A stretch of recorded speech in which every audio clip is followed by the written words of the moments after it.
Magandang tanghali Luzon, Visayas at Mindanao. Narito na ang nagkakaisa at pinakamalawak na pagbabalita.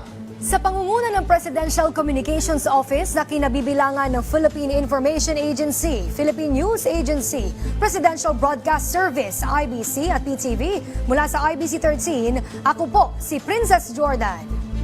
Ihahatid namin ang mga komprehensibo at mahalagang balita mula sa iba't ibang bahagi ng bansa. Mula naman sa PTV, ako si Alan Francisco. Ito ang Balitang Pambansa.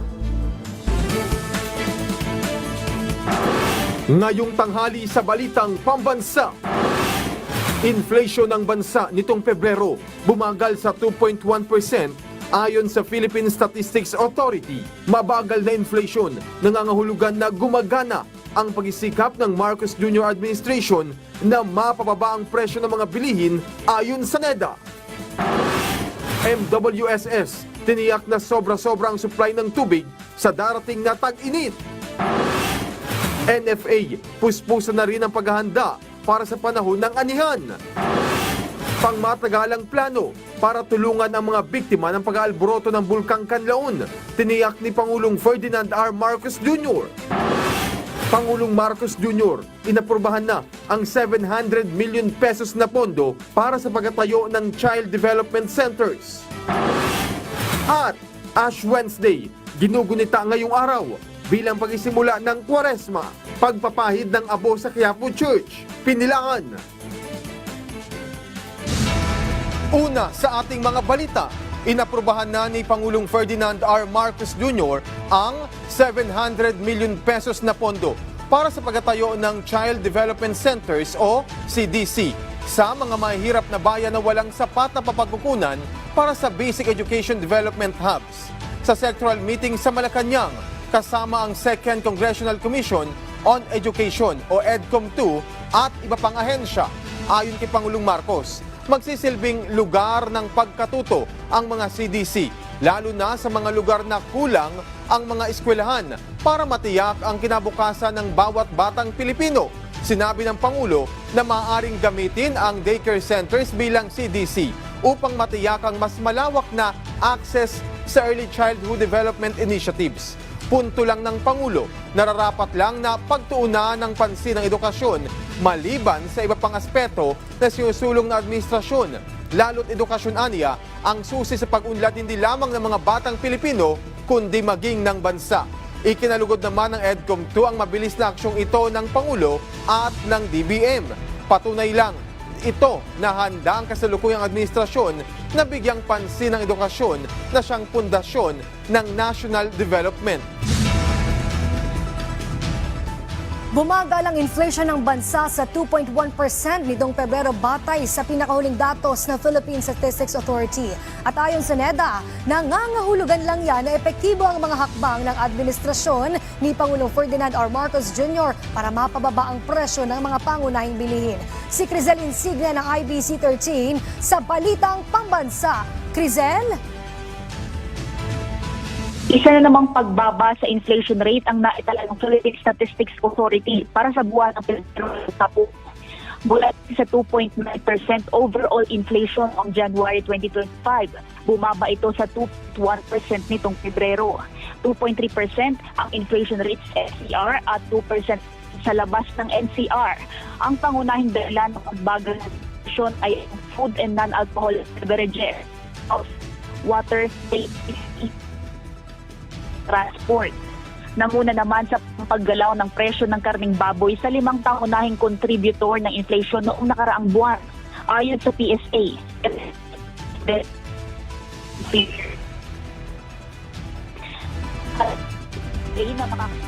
magpapababa ng presyo ng karning baboy ang pinag-aaralan ng Okay, babalikan po natin maya-maya lamang si Crizel Insigne. Tiniyak ni Pangulong Ferdinand R. Marcos Jr. ang pangmatagalang plano para sa mga biktima ng pag-aalboroto ng Bulkang Kanlaon. Samantala, malaking tulong naman ayon sa Office of Civil Defense ang bubuing National Task Force para maging mabilis ang pagtugon ng pamahalaan sa pangailangan ng mga taga-Negros. si Efraim Gaitos ng Radyo Pilipinas sa Balitang Pambansa.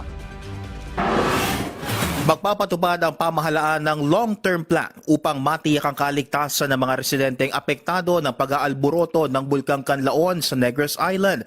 Ito ang inihayag ni Pangulong Ferdinand R. Marcos Jr. kasunod ng ipinatawag na pulong sa Malacanang kasama ang bumubuo sa National Task Force on Canlaon. Sinabi ng Pangulo na kasama sa plano ang pagtukoy sa matutuluyang ligtas na evacuation sites at pagtatayo ng permanenteng relocation areas para sa mga evacuee. Hanggang sa ngayon kasi, nasa mahigit 2,600 na pamilya ang nasa evacuation centers dahil nakataas pa rin ang Alert Level 3.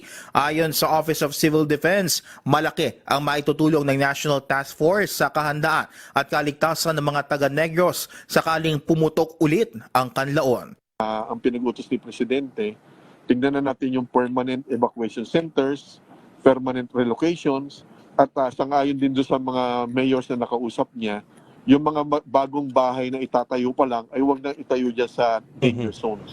Bagamat may mga nabuo ng standard operating procedures ang Regional Task Force, magagamit pa rin nila ang mga natutuhan sa mga nakalipas na pagsabog ng Bulkang Canlaon. Sa katunayan, mas magiging mabilis ang pagtugon ng pamahalaan sa pamamagitan ng National Task Force dahil pinalimitahan na ito ng Pangulo sa 5 ahensya na magiging miyembro nito. Ang gusto po ni Pangulong Bongbong, limitahan sa mga 5 miyembro, major members, yung task force upang mas madali pong magdesisyon, kumilos. Subalit ito'y magigipagtulungan naman din sa mga local government units natin. Bukod sa OCD, kabilang sa mga magiging miyembro ng National Task Force on Canlaon ay ang DepEd, DPWH, DOH at DSWD. Mula PBS Radyo Pilipinas, Efraim Gaitos para sa Balitang Pambansa.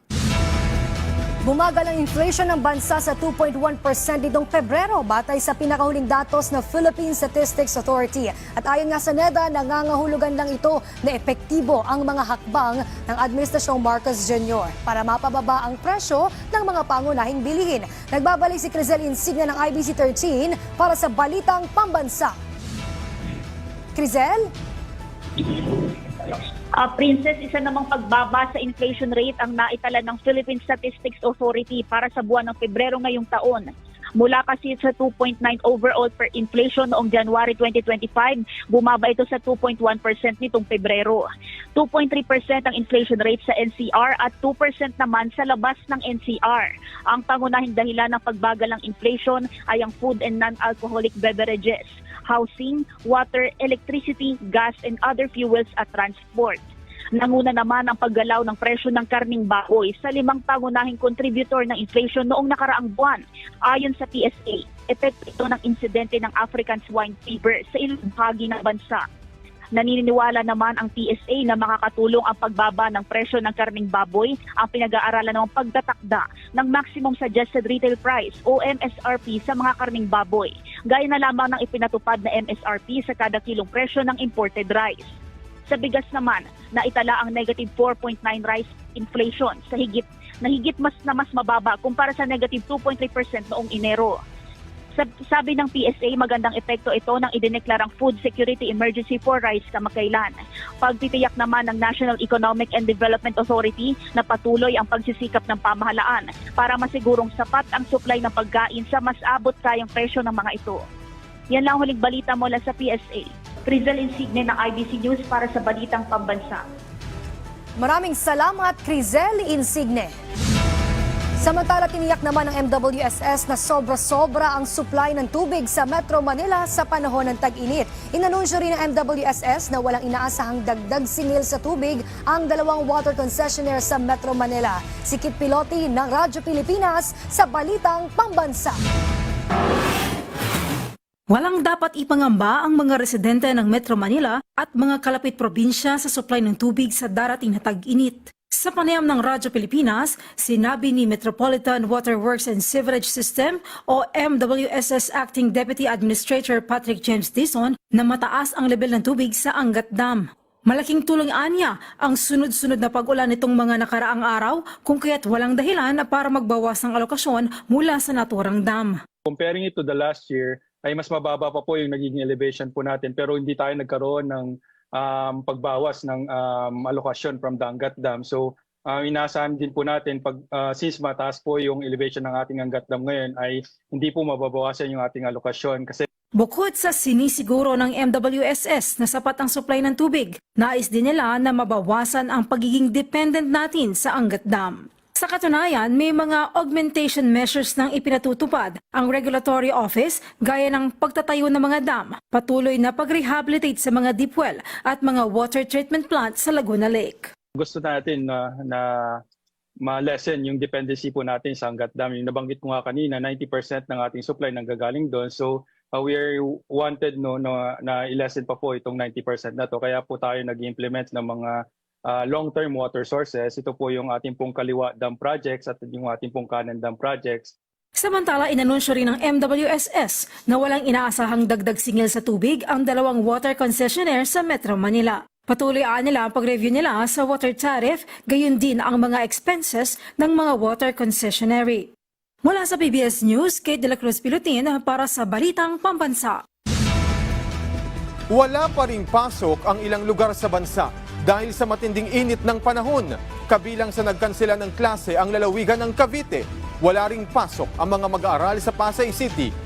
Ngayong araw, March 5, asahan ng 43 degrees Celsius na temperatura sa Legazpi City, Albay, Viraca, Tanduanes at Pili, Camarines Sur. Nasa 42 degrees Celsius naman ang temperatura sa San Jose, Occidental, Mindoro.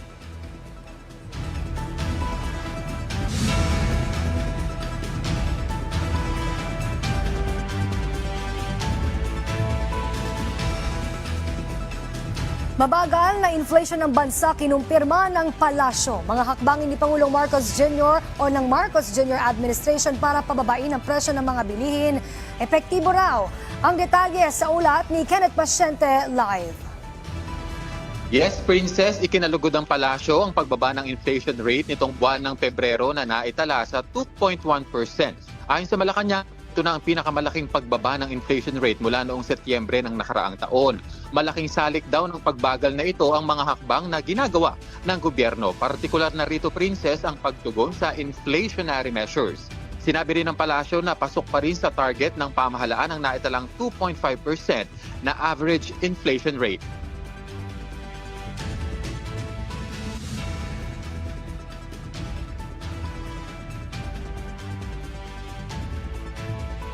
Ang patuloy na pagbaba ng inflation rate ay indikasyon na epektibo ang mga hakbang na ginagawa ng gobyerno kontra sa tinatawag na inflationary pressures.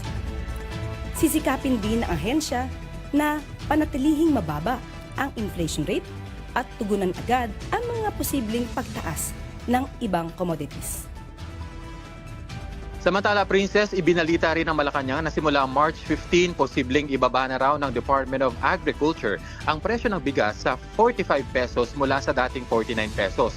Dahil ito sa pagbaba ng presyo ng bigas sa international market. Asahan na rin daw ang pagbaba ng presyo ng baboy simula March 10.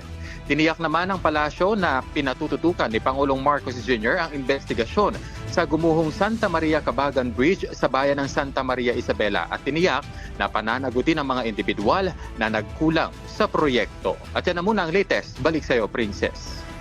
Maraming salamat, Kenneth Pasyente ng PTV. Asahan pa ang mas mababang presyo ng bigas. Ito'y kasunod ng plano ng Agriculture Department na babaan ang maximum SRP sa imported rice. Samantala, puspusan na rin ang paghahanda ng National Food Authority para sa panahon ng anihan. May balitang pambansa si Vel Custodio ng PTV. Nasa 70 LGUs na ang nagpaabot ng kanilang interes para bumili ng NFA rice sa halagang 33 pesos kada kilo. Ito ay para mabawasan na ang NFA rice stock sa mga bodega at malagyan ng mga bagong ani. Nakikipag-ugnayan na rin ang NFA sa mga LGU at pribadong sektor para sa temporary warehouse. Alinsunod ito sa layunin ni Pangulo Ferdinand R. Marcos Jr. para gawing mas abot kaya ang bigas sa masa para sa food security. Kaya naman mas bumaba pa ang presyo ng bigas sa merkado. Kinokonsidera din ng Department of Agriculture na ibaba pa sa 45 pesos ang MSRP mula sa kasalukuyang 49 pesos kada kilo. Kung patuloy ang pagbaba ng trend ng presyo, maaari nang ibaba sa 45 pesos ang MSRP sa March 31. Samantala, nakiisa naman ng National Irrigation Authority sa pagbebenta ng bagong bayani magsasaka rice o BBM rice. Ang BBM rice ay bunga ng contract farming. Ayon sa NIA, layon pa nilang palawigin ang naaabot na naturang programa para maging available rin ito sa mga palengke. Sa kagustuhan po ng ating Pangulo na i-expand pa ito, magkakaroon po kami ng Memorandum of Agreement dito po sa League of Municipalities of the Philippines. Kausap ko po dyan si Mayor Bernos, yung ating LMD President. Yes. At sa Monday, finalize po namin yung MUA para magpirmahan na. Ibig sabihin po nito, sir, pag nagawa namin yan, yung mga participating LGUs natin sa kanilang mga market, mabibili na rin yung BBM rice.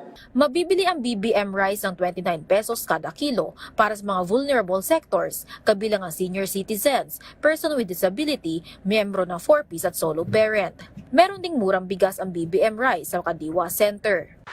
Bukod sa bigas, tinitignan na rin ng DA na ipatupad ang maximum suggested retail price sa karning baboy para mapigilan ang pagtaas nito. Ayon sa kalihim ng DA na si Francisco Tiula-Rel Jr., matapos ang magiging konsultasyon nila sa industriya, posibleng mailabas na at maipatupad ang final MSRP sa karning baboy sa 10 ng Marso. Mula sa People's Television Network, Vel Custodio, Balitang Pambansa. Isinagawang resupply mission sa West Philippine Sea naging matagumpay habang akusasyon naman ng China tungkol sa namataang usok mula sa BRP Sierra Madre pinalagaan ng AFP. Si Patrick De Jesus ng PTV Manila sa Balitang Pambansa. Muling nagsagawa ng rotation and resupply o RORE mission ng Armed Forces of the Philippines sa BRP Sierra Madre sa Ayungin Shoal nitong Martes. Naging matagumpay ito katuwang ang Philippine Coast Guard at walang anumang untoward incident. Ayon sa Armed Forces of the Philippines, ang mga RORE mission ay salamin ng pagsuporta sa mga tagapagtanggol ng West Philippine Sea habang tinitindigan din ang soberanya ng bansa. Ito na ang ikalimang sunod na RORE na walang naiulat na pangaharas mula sa China. Umiiral sa mga panahong ito ang provisional agreement sa pagitan ng Pilipinas at China at napagkasundo ang ituloy matapos ang bilateral consultation mechanism noong Enero. Inilabas naman ng state media ng China ang video kung saan makikitang may makapal at may itim na usok mula sa BRP Sierra Madre. Inakusahan ng China ang BRP Sierra Madre na sanhi ng polusyon sa West Philippine Sea. Kinumpirma ng AFP ang naging usok pero tinawag na panininlang ang paratang. Paglilinaw ng AFP, may regular drill sa naturang barko noong February 28 sa Ayungin Shoal bilang bahagi ng pagtitiyak sa operational readiness. Kaagad naman daw na nakontrol ang usok. The exercise for this particular activity, it was a fire drill. And they usually use combustible materials, excess, usually yung madaling masunog na materials. It so happened because of the strong winds, napalakas, but they were able to put everything under control. It's part of the deceptive messaging of the Chinese Communist Party. Hit ng Navy, wala itong pinsala sa marine environment maging sa BRP Sierra Madre at wala ring tauhan doon ang nasaktan. Mula sa People's Television Network, Patrick De Jesus para sa Balitang Pambansa. Nagpaalala ang Department of Labor and Employment o DOLE sa mga kumpanya ngayong matinding init ng panahon sa ilang lugar sa bansa. Sa panayam sa Radyo Pilipinas, sinabi ni Attorney Benjo Santos Benavides, Undersecretary for Workers' Welfare and Protection Cluster ng DOLE, dapat magkaroon ng safety and health measures para bawasan o makontrol ang stress dulot ng mainit na panahon. 2023 aniya nang naglabas sila ng labor advisory dahil nakaranas din ng matinding init noon. Kabilang sa mga paalalang ito, ang pagkakaroon ng safety officer at first aider ng mga kumpanya. Dapat ding maglagay ng mekanismo kung saan may free flow ang hangin sa isang pagawaan. Ang mga emergency exit ay dapat din aniyang malinaw, lalo't ang Marso, ang Fire Prevention Month. I-adjust din aniya dapat ng mga kumpanya ang rest break, lalo na kung direktang may exposure sa araw ang mga manggagawa. Sakaling hindi sumunod ang mga kumpanya, narito ang babala ni Yusek Benavides. Noong 2028 po, naipasa po natin yung Oslo at Opo. nakapaloob po doon yung parusa. Oo. Ito po ay penalty, hindi naman po lalampas sa 100,000. Mm-mm. Pero ito po ay hindi po sa simpleng paglabag. Mm-mm. Ito po ay doon po sa willful failure to comply with the OSH standard. So, yun po yung pinipinalize po namin na yung kahit po may mga paalala na kami, hindi pa rin po sumusunod. Yun po ay may penalty po na nakapaloob po sa aming department order, implementing naman po yung Republic Act 11058. Para maprotektahan ang mga manggagawa sa gitna ng naiuulat na matinding init, pinatitiyak na ng isang lider ng Kamara ang masusing pagpapatupad ng heat breaks body system at heat stress orientation session sa mga kumpanya at organisasyon sa bansa. Sa pagtataya ng pag-asa, maaari kasing makaranas ng mapanganib na heat index sa iba't ibang panig ng bansa. At sinabayan naman ito na paalala ng Department of Health sa publiko na mag-ingat laban sa heat-related illnesses tulad ng heat cramps at exhaustion na maaari pang umabot sa heat stroke. Ayon kay House Deputy Speaker at TUCP Party List Representative Raymond Democrito Mendoza, dapat ay mabigyan ng sapat na proteksyon ang mga manggagawa sa panahong ito. Ito aniya ay moral at legal obligation ng mga kumpanya, employers, gobyerno at iba pang stakeholders. Panawagan ng TUCP Party List na dapat ay matiyak din ang epektibong pagpapatupad ng DOLE Labor Advisory No. 8 Series of 2023 na naglalatag ng mga tamang hakbang para sa mga manggagawa ukol sa isyong ito. Samantala, lumagna naman ang kasunduan ng DSWD at mga universidad at lokal na pamahalaan sa bansa para sa pagpapatupad ng Tarabasa Tutoring Program. May balitang pambansa si Noel Talakay ng PTV Live. Noel?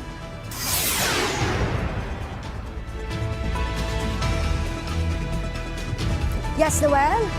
Princess, nakipagkasundo ang Department of Social Welfare and Development o DSWD sa mga universities at local government units sa iba't ibang bahagi ng bansa para tulungan sila maipatupad ang kanilang bagong programa na Tarabasa Tutoring Program. Sa isang ceremonial signing ng Memorandum of Agreement o MOA na ginawa ng DSWD at 66 na mga state and local universities at colleges kasama ang mga LGU mula sa iba't ibang bahagi ng bansa, ito ay para magsagawa ng initial screening ng 2nd hanggang 4th year college na mga mag-aaral na kasama sa low-income families upang maging bahagi ng Tarabasa Tutoring Program. Sa isang pahayag, sinabi ni DSWD Undersecretary Edo Punay, tutulungan makapagtapos ang mga estudyanteng kolehiyo habang tinuturuan naman nila ang mga batang nasa elementary na matuto at tumaas pa ang kanilang kasanayan sa pagbabasa. Sinabi pa ni Punay na magbibigay ito ng pag-asa sa mga college students na kulang ang pera para makapag-aral at sa mga batang hindi marunong magbasa. Ayon sa DSWD, ang mga nakilahok ng mga universidad ay mula sa Region 1, Central Luzon, Bicol Region, Central Visayas, Eastern Visayas, Zamboanga Peninsula, Northern Mindanao, Soxargen, Calabarzon, Mimaropa, Caraga at National Capital Region. Paliwanag ni Punay sa ilalim ng mga napiling ang mga napiling college students para maging tutor at youth development workers. Tuturuan nila ang mga bata magbasa at ganun din ang kanilang mga magulang na tinawag naman nila nanay, tatay, teacher sessions. Ayon sa DSWD, ang Tarabasa Tutoring Program ay isang flagship program ni Pangulong Ferdinand Marcos Jr. sa ilalim ng Executive Order No. 76 na ninagdaan ni Executive Secretary Lucas Bersamin noong November 2024. Francis, ayon naman sa DSWD na ang programa ito ay isang conditional program na kung saan ang mga college students na sasailalim ito ay magtatrabaho sa loob ng 20 days at bibigyan sila ng sahod na nasa minimum wage. At magsisimula ang Tarabasa Tutoring Program ngayong May 2025. Princess? Maraming salamat, Noel Talakay ng PTV. Sa kapapasok lamang pong balita, natagpuan na ang nawawalang FA-50 fighter jet ng Philippine Air Force sa Mount Kalatungan, Bukidnon. bandang alas 11 ng umaga ngayong araw. Batay ito sa ulat ng AFP Eastern Mindanao Command at kinumpirma rin na parehong nasawi ang dalawang piloto sakay ng bumagsak na eroplano. Patuloy ang investigasyon sa insidente. Mapapalakas pa ngayon ang seguridad ng bansa lalo na sa mga nais pumasok at lumabas sa Pilipinas. Kasunod yan ang nalalapit na paglulunsad ng Bureau of Immigration ng Advanced Passenger Information System o APIS.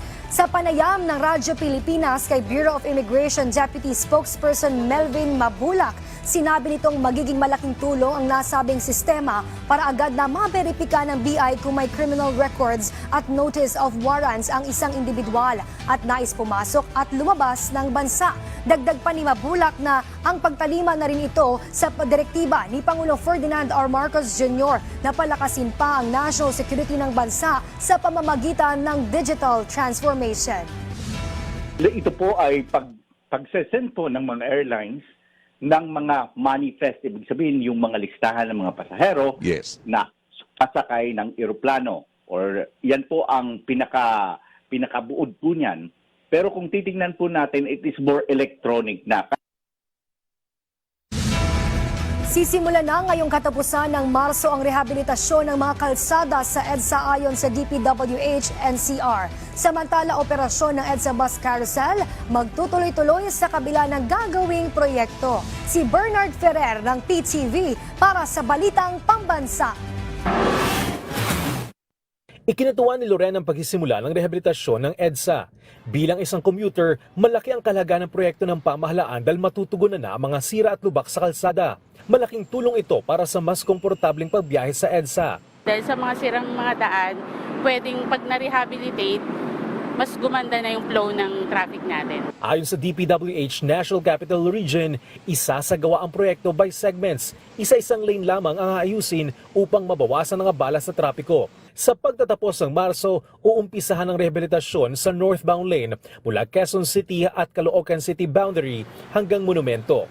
Habang southbound lane na hatiin sa 15 segments ay sisimulan naman kapag nailabas ang pondo at naaprobahan ng kontrata. Upang mapabilis ang proyekto, 24/7 ang pagtatrabaho ng mga manggagawa. Gagamit ng reinforced concrete upang mapatatag ang kalsada laban sa matinding bigat ng mga sasakyan. Magkakaroon din ng asphalt overlay na may anti-rotting at anti-cracking features upang mas sumagal ang kalsada. Bukod dito, mas pinaigting ang drainage system gamit ang high-density polyethylene pipes upang maiwasan ang pagbaha at mabilis na pagkasira ng daan. Tiniyak ng DPWH-NCR na mananatiling operational ang EDSA Bus Carousel, ngunit pansamantala itong ililipat sa katabing lane habang isinasagawa ang rehabilitasyon. Bukas din ang lahat ng EDSA bus stations para sa mga commuter. Kapag natapos ng isang bahagi ng proyekto, ibabalik ang bus lane sa orihinal nitong posisyon. Pinapayuhan ng mga motorista na gumamit ng mga alternatibong ruta upang maiwasan na maabala sa daan. Bernard Ferrer para sa Pambansang TV sa Bagong Pilipinas. Ang Ash Wednesday, ginugunita po ng mga kababayan nating Katoliko ngayong araw, partikular na sa Quiapo Church. Maraming mga deboto ang nakiisa. May balitang pambansa si Patricia Lopez ng IBC 13. Pat. Alal dinagsa ng pila ng mga Katoliko ngayong Ash Wednesday ang Quiapo Church para sa paglalagay ng abo sa noo. Ang abo na ito ay mula pa sa mga sinunod na palaspas na binasbasan noon pang nakaraang taon. Hudyat din ang araw na ito bilang pagsisimula ng Kwaresma o Lenten season na magtatagal ng 40 days bilang paghahanda ng Pasko ng Pagkabuhay o ng Easter. Nagsimula ang unang misa dito sa Quiapo kaninang 5 a.m. na mula sa oras na riyan ay nagtuloy na ang misa at paglalagay ng abo sa noo sa mga Katoliko hanggang ngayong tanghali o 12 noon. Muli namang magbabalik ang kada oras ng misa mamayang hapon ng 5 p.m. at inaasahan din na dadagsa pa ang mga taong magmimisa at magpapalagay ng abo dito, lalo pa sa mga oras na yan ay uwian na ng karamihan. Kaya posible ring makaranas ng matinding trapiko mamaya sa area ng Quiapo. Alan? Maraming salamat Patricia Lopez ng IBC. At dyan po nagtatapos ang 30 minutong ulat sa bawat sulok ng bansa. Samahan nyo kaming muli maamayang alas 6 ng gabi Para sa updated at pinalakas pang balitaan mula sa PTV, ako si Alan Francisco. Ito ang pinalawak na puwersa sa pangunguna ng Presidential Communications Office, kabilang ang Philippine Information Agency, Philippine News Agency, Presidential Broadcast Service, IBC at PTV. Mula sa RBC 13, ako naman po si Princess Jordan. Hatid sa inyo ang komprehensibong paghimay sa mahalagang usapin dito lang sa Balitang Pambansa!